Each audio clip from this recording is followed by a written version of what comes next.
لطف ان کا عام ہو ہی جائے گا، شاد ہر ناکام ہو ہی جائے گا۔ لطف ان کا عام ہو ہی جائے گا، شاد ہر ناکام ہو ہی جائے گا۔ سائلو دامن سخی کا تھام لو، کچھ نہ کچھ انعام ہو ہی جائے گا۔ اور سرکار اعلیٰ حضرت علیہ رحمۃ الرضوان نے نبی پاک صلی اللہ علیہ وسلم کی عظمت اور آپ کی رفعت بیان کرتے ہوئے ارشاد فرمایا، واہ کیا مرتبہ، واہ کیا جود و کرم ہے شہ بطحا تیرا، واہ کیا جود و کرم ہے شہ بطحا تیرا، نہیں سنتا ہی نہیں مانگنے والا تیرا۔ اور میں تو مالک ہی کہوں گا کہ ہو مالک کے حبیب، یعنی محبوب و محب میں نہیں میرا تیرا۔ اور ایک مقام پر یوں بھی ارشاد فرمایا، عرش حق ہے مسند رفعت رسول اللہ کی، عرش حق ہے مسند رفعت رسول اللہ کی، دیکھنی ہے حشر میں عزت رسول اللہ کی۔ اور سورج الٹے پاؤں پلٹے، سورج الٹے پاؤں پلٹے، چاند اشارے سے ہو چاک، سورج الٹے پاؤں پلٹے، چاند اشارے سے ہو چاک، اندھے نجدی دیکھ لے قدرت رسول اللہ کی، اندھے نجدی دیکھ لے قدرت رسول اللہ کی۔ اور وہ جہنم میں گیا جو ان سے مستغنی ہوا، وہ جہنم میں گیا جو ان سے مستغنی ہوا، ہے خلیل اللہ کو حاجت رسول اللہ کی، ہے خلیل اللہ کو حاجت رسول اللہ کی۔ عزیزان گرامی قدر، رب تبارک و تعالیٰ نے اپنے بندوں کے اوپر کرم فرمایا کہ ایک کے بعد ایک تقریباً 1,00,000 یا 2,24,000 کم و بیش انبیاء کرام کو اس دنیا میں جلوہ گر فرمایا، اور سب سے آخری نبی کے طور پر ہمارے اور آپ کے آقا جناب احمد مجتبیٰ محمد الرسول اللہ صلی اللہ علیہ وسلم کو خاتم النبیین کا تاج پہنا کر بھیجا، اور ارشاد فرمایا، ما کان محمد ابا احد من رجالکم ولکن رسول اللہ وخاتم النبیین۔ اے لوگو، میں محمد عربی کو تمام نبیوں کا خاتم بنا کر بھیج رہا ہوں، تمام نبیوں میں سب سے آخری نبی بنا کر بھیج رہا ہوں۔ آقائے نامدار، ہم سب کے نبی تاجدار ارشاد فرماتے ہیں، انا النبی لا کذب، میں نبی ہوں، اس میں کوئی دو رائے نہیں ہے، اس میں شک و شبہ کی بات نہیں ہے۔ بلکہ ایک مقام پر ارشاد فرمایا، میرے بعد بہت سارے لوگ آئیں گے جو نبوت کا دعویٰ کرتے رہیں گے، لیکن رب تبارک و تعالیٰ نے مجھ پر نبوت کا دروازہ بند کر دیا، اب میرے بعد کوئی نبی نہیں ہے۔ اللہ کے رسول صلی اللہ علیہ وسلم کو رب تبارک و تعالیٰ نے ہمارے درمیان بھیج کر جو کرم فرمایا ہے، اس کا کوئی حساب نہیں ہے، اس کے نعمت کی، اس نعمت کی کوئی انتہا نہیں ہے۔ اللہ نے خود ہی ارشاد فرمایا، وَأَمَّا بِنِعْمَةِ رَبِّكَ فَحَدِّثْ، رب کی تمام نعمتوں کا شکریہ ادا کرتے رہو۔ اور سب سے عظیم نعمت کے طور پر اللہ رب العزت نے ہمارے اور آپ کے نبی کو اس دنیا میں جلوہ گر فرمایا۔ ارشاد ہوا، لَقَدْ مَنَّ اللَّهُ عَلَى الْمُؤْمِنِينَ إِذْ بَعَثَ فِيهِمْ رَسُولًا، تمام مومنوں کے اوپر رب تبارک و تعالیٰ نے احسان کیا، کرم فرمایا۔ کب کرم فرمایا؟ اذ بعث فیہم رسولا، کہ اس میں اپنے نبی کو جلوہ گر فرمایا۔ یہ وہ نبی ہیں الحمدللہ کہ جو آنے والی خبریں بھی بتا رہے ہیں، اور جو گزشتہ قوموں کی خبریں ہیں ان کو بھی بتا رہے ہیں۔ اللہ اکبر، کرم بالائے کرم کہ رسول کریم صلی اللہ علیہ وسلم کے اوپر رب تبارک و تعالیٰ نے اپنی جتنی نعمتیں عظمتیں تھی نثار فرمائی، اور پھر یہ بھی کرم فرمایا کہ اے مومنو گھبرانا نہیں، رسول پاک صلی اللہ علیہ وسلم کی سیرت اور سنت تمہاری نگاہوں کے سامنے تو رہے گی ہی، لیکن اسی کے ساتھ میں اپنا کلام بھی نازل کر دیتا ہوں، اپنا قرآن بھی نازل کر دیتا ہوں، جو رسول پاک صلی اللہ علیہ وسلم کی سیرت اور سنت کے ساتھ تمہاری رہبری اور رہنمائی کا کام قیامت تک انجام دیتا رہے گا۔ رب تبارک و تعالیٰ نے سورۃ الحمد سے سورۃ الناس تک اپنے محبوب پر نازل فرمایا، جس میں دنیا جہان کی تمام احکام کی چیزیں بیان فرمائی، واقعات بھی ذکر فرمائے، اور ایسے واقعات جو سچ پر مبنی ہیں، اور آنے والے واقعات بھی بیان فرمائے۔ کیا آپ دیکھتے نہیں ہیں؟ رب تبارک و تعالیٰ نے ارشاد فرمایا، اقتربت الساعۃ وانشق القمر، قیامت قریب آ چکی ہے، اور قمر بھی، چاند بھی ٹکڑے ہو چکا ہے۔ اللہ اکبر، میرے رسول صلی اللہ علیہ وسلم نے چاند کو ٹکڑے فرمایا، اور جب چاند ٹکڑے ہوئے تو رب تبارک و تعالیٰ کے محبوب نے ارشاد فرمایا، چاند کا ٹکڑا ہو جانا بھی قیامت کی نشانی ہے۔ اور اسی طرح سے رب کے محبوب نے بہت ساری نشانیاں بیان فرمائی، اس میں سے ایک نشانی میں آپ کے سامنے یہ بھی بیان کر دوں۔ رب کے محبوب صلی اللہ علیہ وسلم نے صحابہ کی مجلس میں ارشاد فرمایا، ایک وقت ایسا آئے گا میری امت کے اوپر کہ تمام کے تمام غیر مسلمانوں کے اوپر، میری امت کے اوپر پل پڑیں گے۔ صحابہ کرام نے عرض کیا، یا رسول اللہ، کیا اس وقت مسلمانوں کی تعداد کم ہوگی کہ مسلمان ان کا مقابلہ نہیں کر پائیں گے؟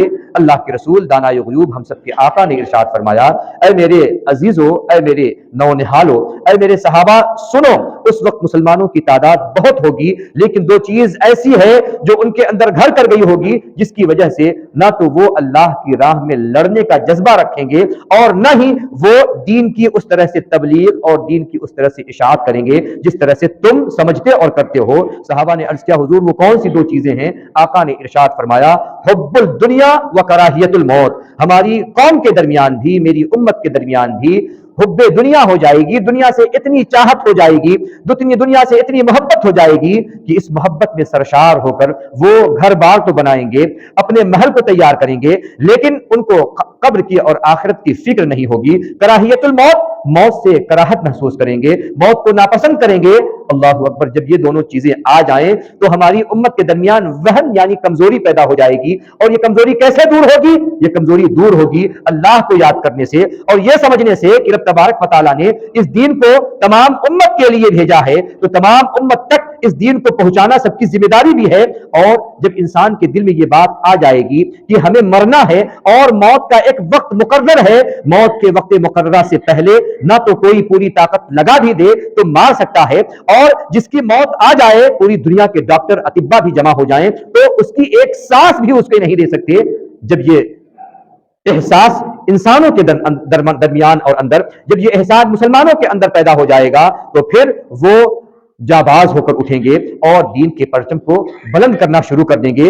اور ایک وقت وہ آئے گا، اللہ کے رسول صلی اللہ علیہ وسلم نے ارشاد فرمایا، ایک وقت وہ آئے گا کہ پوری دنیا میں اسلامی سلطنت قائم ہوگی، اسلام کا ہر اعتبار سے بول بالا ہو جائے گا۔ وہ جو اسلام کی دشمنی میں دم بھرا کرتے رہے ہوں گے وہ بھی اسلام کے دامن میں آ جائیں گے، کلمہ لا الہ الا اللہ محمد رسول اللہ کی صدا وہ بھی بلند کرتے ہوں گے۔ اللہ اکبر، میرے نبی کا فرمان اپنی جگہ حق ہے، لیکن آج ہم اور آپ جن حالات سے گزر رہے ہیں وہ حالات ہماری نگاہوں کے سامنے ہیں، ہم کو یہ بتلا بھی رہے ہیں اور ہم سے یہ تقاضا بھی کر رہے ہیں کہ اے مسلمان، اے انسان، اب بھی دیر نہیں ہوئی ہے، تو حب دنیا کو چھوڑ دے، کراہیت الموت کو چھوڑ دے، دنیا کی جو محبت ہے وہ جو تیرے دل میں گھر کر گئی ہے اس کو تو الوداع کہہ دے۔ کیوں؟ اس لیے کہ ایک وقت تو وہ آنے ہی والا ہے کہ تو دنیا کو الوداع کہے گا، تو پھر آخر کیوں ایسا نہیں ہو رہا ہے کہ ابھی سے تو دنیا کو الوداع کہہ کے دنیا کے جو ساز و سامان ہے، جو تیری زندگی گزارنے کے ساز و سامان ہے، ان کو یقیناً تو لے، لیکن دنیا ہی میں پیلا نہ رہ، خالی یہ چکر نہ لگا کہ کہاں سے پیسہ آئے، کہاں سے دولت آئے، کہاں سے مال آئے، حرام حلال کی تمیز اٹھ جائے۔ ایسا نہیں ہونی چاہیے، ایسا نہیں ہونا چاہیے۔ رب کے محبوب نے ارشاد فرمایا، اے لوگو، تم جتنا کما سکتے ہو حلال کا کماؤ، اور حلال کمانے کے ساتھ جو اس کا حق ہے مسلمان ہونے کی حیثیت سے اس کا حق ادا کرتے رہو۔ قیامت میں جب تم آؤ گے رب تبارک و تعالیٰ تم سے راضی ہوگا اور تم کو سرخرو کر دیا جائے گا، جہاں ہر ایک اپنے عزیزوں سے بھاگتا نظر آئے گا، رب تبارک و تعالیٰ تمہارے اوپر اپنی رحمت کی نگاہ ڈالے گا اور تمہیں جنت کا پروانہ عطا کیا جائے گا۔ اللہ کے رسول صلی اللہ علیہ وسلم پر قرآن نازل ہوتا ہے، قرآن کا ایک مقصد یہ بھی ہے، بہت سارے مقاصد قرآن کے ہیں، اور ان تمام مقاصد کو اگر جمع کیا جائے تو ایمان، اسلام اور احسان، یہ تینوں مقاصد ایسے ہیں کہ پورے قرآن کو آپ کھنگال ڈالیں، مطالعہ کر جائیں، ان تینوں کو اگر مقصد کے طور پر دیکھنا چاہیں تو یہ تینوں مقصد پورے قرآن میں آپ کو نظر آئیں گے۔